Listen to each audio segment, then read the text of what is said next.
नमस्कार सबैजनामा। म आज मोटिभेसन भन्ने शीर्षक लिएर आएको छु। यो मोटिभेसनका थ्योरिजहरू पनि हेर्छौँ हामीले, मोटिभेसनका चुनौतीहरू पनि हेर्छौँ र त्यसका समाधानहरू पनि हेर्छौँ। मोटिभेसन भनेको सर्वप्रथम त एउटा साइकोलोजिकल प्रोसेस हो, दिमागी प्रोसेस हो। यसमा चाहिँ के हुन्छ भन्दाखेरि एक्सटर्नल फोर्सेसहरूले या इन्टर्नल फोर्सेसहरूले अब मान्छे भित्र आफैले आफैलाई मोटिभेट गर्न पनि सकिन्छ र प्राय जसो एक्सटर्नल फोर्सेसहरूले गर्दाखेरि मान्छेमा केही गर्नुपर्छ या अब मैले प्रोडक्टिभ भएर गर्नुपर्छ, मैले यो अचिभ गर्नुपर्छ, मैले यो कार्यलाई यसरी सफल पार्नुपर्छ भन्ने जस्ता उत्प्रेरणा जगाउने कार्य, इच्छा जगाउने कार्यलाई हामीले मोटिभेसन भनिन्छ। अब मोटिभेसन सिनियर म्यानेजमेन्टले पनि दिन सक्छ र जुनियर स्टाफहरूले पनि दिन सक्छन्। अब आफ्नो दृष्टिकोण हो कहाँबाट मोटिभेसन लिने त भन्ने कुरा। प्राय जसो यो साइकोलोजिकल प्रोसेस हो। यसलाई चाहिँ हामीले इफेक्टिभनेस बढाउने एउटा तरिकाको रूपमा हेर्छौँ। म्यानेजमेन्टले मोटिभेसनलाई इफिसियन्सी, इफेक्टिभनेस बढाउने एउटा तरिका हो भनेर बुझ्छ।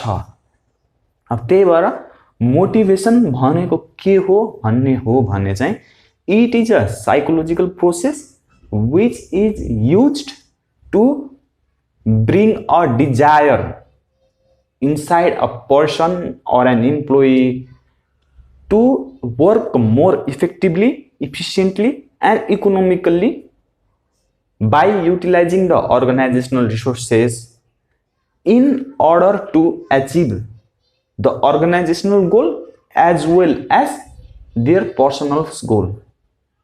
आफ्नो पर्सनल गोल एचिभ त गर्ने तर साथसाथै अर्गनाइजेसनको गोल पनि एचिभ गर्ने एउटा यो साइकोलोजिकल प्रोसेस हो मोटिभेसन भनेको।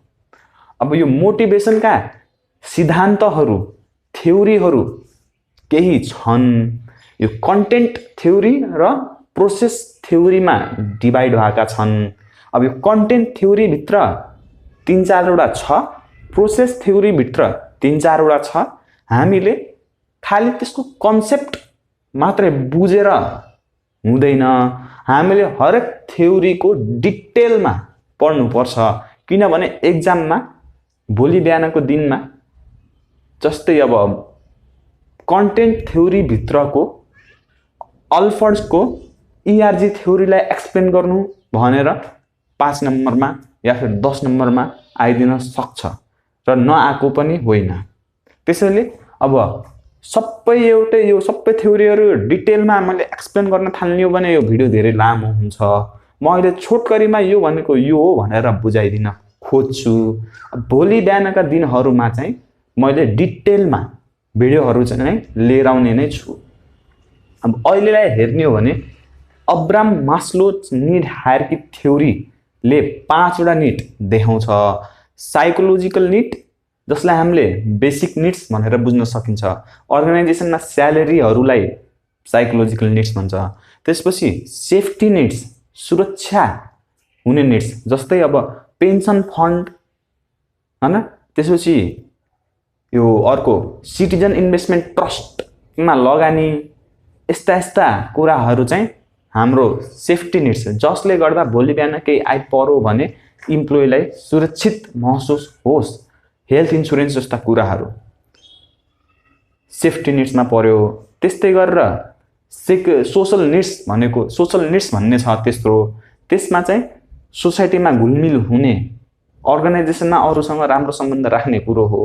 त्यसपछि चाहिँ सेल्फ स्टिम निड्स भनेको रेस्पेक्टहरू खोज्ने कुरा हो, अरूले रेस्पेक्ट गरोस् भन्ने इच्छा हो। र त्यसपछि सेल्फ एक्चुअलाइजेसन निड भनेको चाहिँ आफूले आफूलाई ग्रोथ होस्, च्यालेन्जिङ इन्भाइरोमेन्टमा राख्न पाऊँ भन्ने निड हो। अब्राम मास्लोले 5वटा यसरी निडमा क्लासिफाई गरे। Psychological needs, physiological needs, psychological पनि होइन, फिजियोलोजिकल भन्छ, बेसिक निड्स भन्छ, safety needs, social needs, self steam needs, self actualisation needs हो। निडलाई यसरी 5 वटामा क्लासिफाई गरेर तलबाट लो प्रायोरिटीबाट माथि हाई प्रायोरिटीमा जान्छ इम्प्लोइहरूको निड भनेर अब्राम मास्लो निड हायरार्की थ्योरीले भन्छ। त्यसपछि अल्डरफर्स, यहाँ हेर्नु हामी, अल्डरफर्स ERG थ्योरीले चाहिँ के गर्छ भन्दाखेरि ERG भनेको एक्जिस्टेन्स, रिलेटेडनेस र ग्रोथ हो। अब यो एक्जिस्टेन्स भित्र चाहिँ त्यो अब्राम मास्लोको जुन फिजियोलोजिकल र सेफ्टी निड्स थियो त्यो पर्छ। यो रिलेटेड भनेको चाहिँ सोसल निड्स जुन थियो त्यो पर्छ र यो ग्रोथ भनेको चाहिँ माथिका दुईटा जुन थिए त्यो सेल्फ स्टिम र सेल्फ एक्चुअलाइजेसन भन्ने त्यो पर्छ। अरु सेमै हो। भन्न खोजेको इम्प्लोइले पहिला एक्जिस्टेन्सको निड फुलफिल गरेपछि बल्ल रिलेटेड तर्फ जान्छ, रिलेटेडको निड फुलफिल भएपछि ग्रोथ तर्फ जान्छ भनेर हामीले त्यसरी बुझ्न सकिन्छ। त्यसपछि छ यो 2 फ्याक्टर थ्योरी। यो 2 फ्याक्टर थ्योरी भित्र हाइजिन 2 फ्याक्टर थ्योरी भित्र चाहिँ हाइजिन थ्योरी र मोटिभेसन थ्योरी पर्छ।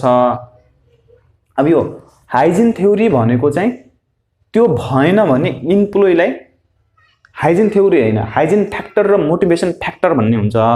हाइजिन फ्याक्टर भएन भने चाहिँ इम्प्लोइलाई डिसस्याटिस्फ्याक्सन हुन्छ। अब कसरी भन्दाखेरि अब स्यालेरी पाएन भने डिसस्याटिस्फ्याक्सन हुन्छ। त्यस्तै गरेर वर्कको नियम नीति नियम नै भएन भने डिसस्याटिस्फ्याक्सन हुन्छ। वर्किङ कन्डिसन राम्रो भएन भने डिसस्याटिस्फ्याक्सन हुन्छ। अब त्यस्तै हो। अब गएर यो हाइजिन फ्याक्टर तर्फ हेर्ने हो भने चाहिँ यदि हाइजिन फ्याक्टर भयो भने इम्प्लोइ धेरै सेटिस्फाई हुन्छ, भएन भने खासै फरक चाहिँ पर्दैन। अब भन्न खोजेको यो हाइजिन अनि मोटिभेसन फ्याक्टरतिर यदि इम्प्लोइले प्रेज पायो भने ऊ धेरै सेटिस्फाई हुन्छ, प्रेज पाएन भने पनि ऊ न्युट्रलै बस्छ, खासै उसलाई फरक चाहिँ पर्दैन। यसरी हाइजिन फ्याक्टर र मोटिभेसन फ्याक्टरलाई भनेर दुईटा फ्याक्टरमा डिभाइड गरेको छ यो 2 फ्याक्टर थ्योरीले। अब यो मिकेलेन्स थ्योरी अफ निडले चाहिँ के भन्छ भन्दाखेरि 3टा खालको निड हुन्छ। Need for achievement. अब निड फर अचिभमेन्ट भनेको चाहिँ केही कुरा गरेर देखाउँछु, नयाँ नयाँ सिचुएसनमा लाग्छु, इनोभेट गर्छु भन्ने कुरा हो। यो कुरा चाहिँ प्राय जस्तो लिडर्सहरू, एन्टरप्रेन्योर्सहरुमा पाइन्छ। अब अर्को हुन्छ निड फर एफिलिएसन भने।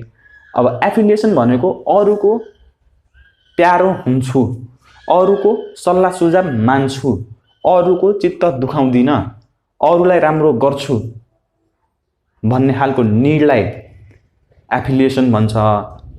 त्यो एफिलिएसन निड भनेको चाहिँ सबैले मलाई ख्याल गरून्, सबैको म प्यारो हुँ भन्ने खालको एउटा आवश्यकता हो। यो चाहिँ प्राय जसो हामीले हेर्ने हो भने नर्सहरुमा पाइन्छ, किनभने नर्सहरुले सबैसँग राम्रो बोल्नुपर्छ, सबैको प्यारो हुन सिक्नुपर्छ पेशेन्टहरुसँग। अब अर्को छ निड फर पावर भन्ने। अब त्यो निड फर पावर भनेको चाहिँ म्यानेजरहरुमा हुन्छ, किनभने तिनीहरुले त्यो पावर युज गरेर आफ्नो इम्प्लोइहरुलाई चाहिँ इन्स्पायर गर्ने हो कि कन्ट्रोल गर्ने हो कि त्यो पाटोहरु चाहिँ हेर्नुपर्छ। अब यतापट्टि प्रोसेसतिर हेर्ने हो भने रिइन्फोर्समेन्ट थ्योरीले केही राम्रो काम गर्यो, केही एक्टिभिटी गर्यो, नराम्रो काम गर्यो भने त्यसलाई रिवार्ड र पनिशमेन्टहरुसँग लिंक गरेर त्यो कामलाई फेरि रिपिट गर्ने कि नगर्ने भन्ने कुरा हेर्छ। अब यो बिरुम्स एक्सपेक्टेन्सी थ्योरीले चाहिँ केही एक्सपेक्ट गरेर मान्छेले एफोर्ट लगाउँछ, त्यो एफोर्ट लगाएको बापत पर्फर्मेन्स राम्रो हुन्छ, पर्फर्मेन्स राम्रो हुने बित्तिकै त्यसको आउटकम राम्रो आउँछ र आउटकम राम्रो आउने बित्तिकै उसको वान्ट्सहरु सेटिस्फाई हुन्छ भन्ने विश्वास या सिद्धान्त हो। त्यस्तै गरेर गोल सेटिङ थ्योरी भनेको चाहिँ गोललाई सेट गर्दाखेरि इम्प्लोइको क्यापासिटी भन्दा अलिकति एक्स्ट्रा, अलिकति माथि राखेर गोल बनाउनु पर्छ ताकि त्यो गोल अचिभ गर्नको लागि इम्प्लोइले आफ्नो कम्फर्ट जोनबाट बाहिर निस्कियोस् र काम गरोस्। गोल जहिले पनि स्मार्ट हुनुपर्छ, स्पेसिफिक, मेजरेबल, एचिभेबल, रियलिस्टिक र टाइमली हुनुपर्छ। गोललाई धेरै कुराहरूले एफेक्ट पार्छ, जस्तै त्यो गोलको कमिटमेन्ट, अनि त्यसपछि नेसनल इन्ट्रेस्ट, त्यस्तै गरेर टास्कको त्यो कामको विशेषताहरू, यस्ता यस्ता कुराहरूले असर पार्छ भन्ने कुराहरू लेख्नुपर्छ। अब यो भए मोटिभेसनका कुराहरू। अब हामीसँग छ मोटिभेसनसँग रिलेटेड समस्याहरू र त्यसका समाधानहरू पनि हामी हेर्छौँ। अब प्रब्लम्स रिलेटेड टु मोटिभेसन हेरौँ। अब प्रब्लममा पहिलो प्रब्लम के हुन्छ भन्दाखेरि अब रिसोर्स एलोकेसन राम्रोसँग हुँदैन। सबैलाई इम्प्लोइले आफूले गर्नुपर्ने कामको लागि जति पनि रिसोर्सहरू आवश्यकता पर्ने हो त्यो रिसोर्स उसलाई एभाइलेबल हुँदैन। आफ्नो काम राम्रोसँग गर्न नपाएपछि इम्प्लोइ मोटिभेट हुँदैन। त्यस्तै गरेर अथोरिटी एन्ड रेस्पोन्सिबिलिटी, कसको अथोरिटी कति, कसको रेस्पोन्सिबिलिटी कति भन्ने कुरा क्लियर भएन भने भएको हुँदैन प्राय जसो। त्यसले गर्दाखेरि चाहिँ अब इम्प्लोइले डिसिजन लिन सक्दैन। त्यसले गर्दा इम्प्लोइ मोटिभेट हुँदैन, काम गर्नलाई मोटिभेट हुँदैन। अब केही काम गर्यो, केही डिसिजन लियो, केही अथोरिटीको काम गरिदियो भने माथिबाट गाली सुन्नुपर्ने या त्यसको नेगेटिभ कन्सिक्वेन्सेसहरू फेस गर्नुपर्ने अवस्था आउन सक्छ। त्यसले गर्दाखेरि चाहिँ इम्प्लोइ मोटिभेट हुँदैन। त्यस्तै हेर्ने हो भने म्यानेजमेन्टको म्यानेजियरियल क्यापासिटी कमजोर हुनु, क्यापासिटी कमजोर। अब जसलाई तिनीहरूले लिड गरेको छन् तिनीहरूको नै म्यानेजिङ क्यापाबिलिटी कमजोर भयो भने इम्प्लोइ मोटिभेट हुँदैन। त्यस्तै गरेर नेपोटिजम, फेभरेटिजम भयो भने कुनै पनि कार्यमा, चाहे त्यो पर्फर्मेन्सको इभ्यालुएसन गर्ने कुरा होस्, चाहे त्यो ट्रेनिङ डेभलपमेन्टको कुरा होस् या सेवा सुविधाको कुरा होस्, त्यसमा यदि नेपोटिजम र फेभरेटिजम भयो भने, नातावाद र कृपावाद भन्छ भयो भने चाहिँ इम्प्लोइहरू मोटिभेटेड हुँदैनन् र यो देखेको पनि छ। त्यसले गर्दाखेरि त यो चुनौती समस्या हो नि त मोटिभेसनको, हैन? त्यसरी मिलाएर चाहिँ लेख्नुपर्छ।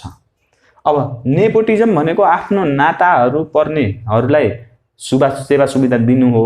फेभरेटिजम भनेको चाहिँ आफूले मन पराएको मान्छेहरूलाई सेवा सुविधा दिनु हो, अरूको एक्सपेन्समा। फेरि सेवा सुविधा त दिन त पाइयो, तर अरू कोही डिजर्भिङ छन् तिनीहरूलाई नदिएर आफ्नालाई दिनु चाहिँ फेभरेटिजम भनिन्छ। नेपोटिजम पनि नातावाद भनिन्छ, त्यसलाई नै भनिन्छ। ठिक छ। त्यसपछि ट्रेनिङ र डेभलपमेन्टको कार्यक्रमहरू नहुनु, त्यसपछि पर्फर्मेन्सको इभ्यालुएसन नै नहुनु पनि अर्को समस्या हो। अब अर्को हेर्ने हो भने कम्युनिकेसन नै नहुने, राम्रोसँग कम्युनिकेसन नै नगरिदिने पनि हो। त्यसपछि फिडब्याकहरू नदिने पनि हो। यसरी हामीले 1 2 3 4 5 6 7 8 8वटा जति समस्याहरू हेर्यौं। अझै केही कुराहरू पनि हामीले थप्न सकिन्छ, अरू पनि थप्न सकिन्छ, तर हामीलाई अहिले यति नै ठिक छ। अब हामी यसको सोलुसन तर्फ जाऊँ। अब यो रिसोर्सको सोलुसन के गर्ने? अब प्रब्लम्स जे छ त्यसलाई पोजिटिभ गराएर उल्टाएर हामीले सोलुसन लेख्ने हो। अब रिसोर्स प्राप्त छैन भने रिसोर्स एलोकेट गर्नु पर्यो। यदि रिसोर्स छुट्टै एउटा कर्मचारीलाई छुट्टै रिसोर्स एभाइलेबल गराउन सकिन्न भने रिसोर्स सेयरिङको कन्सेप्ट लिएर आउनु पर्यो। अब यो अथोरिटी र रेस्पोन्सिबिलिटीहरू क्लियरली डिफाइन गरिदिनु पर्यो। यो जब डिस्क्रिप्सनमा, जब एनालाइसिसमा, जब स्पेसिफिकेसनमा क्लियरली स्पष्ट पारिदिनु पर्यो। अब म्यानेजरियल क्यापेसिटी जसले लिड गर्ने हो त्यसको क्यापेबिलिटी चाहिँ एकदम वेल हुनु पर्यो, स्पेसिफिक हुनु पर्यो। त्यसपछि कृपावाद र नातावादलाई हटाउनु पर्यो। त्यसपछि पर्फर्मेन्स एप्राइजल या पर्फर्मेन्स इभ्यालुएसन गरेर कसलाई कति ट्रेनिङ चाहिन्छ, कसको डेभलपमेन्टको लागि कामहरू गर्ने हो ती कार्यहरू चाहिँ गर्नु पर्यो। अब पर्फर्मेन्स इभ्यालुएसन चाहिँ एकदम फेयर, एकदम बायस बिना ट्रेन्ड मान्छेले चाहिँ गर्नु पर्यो। अब पर्फर्मेन्स इभ्यालुएसन भनेको चाहिँ काम गर्ने मान्छेहरूले, इम्प्लोइहरूले आफूलाई तिनीहरूलाई दिएको कामहरू कतिको इफेक्टिभली गरेको छ त भन्ने कुरा हो, मेजर गर्ने कुरा हो। डिटेलमा पछि कुरा गरौँला। कम्युनिकेसन क्लियरली हुनु पर्यो र ती सबै कुराहरूको फिडब्याक पनि टाइमले दिनु पर्यो। यो थियो मोटिभेसनका समस्याहरू, समाधानहरू, मोटिभेसन भनेको के हो र मोटिभेसनका थ्योरीहरू। यदि यो भिडियो हजुरहरूलाई मन परे भए सब्स्क्राइब चाहिँ गरिदिनु होला।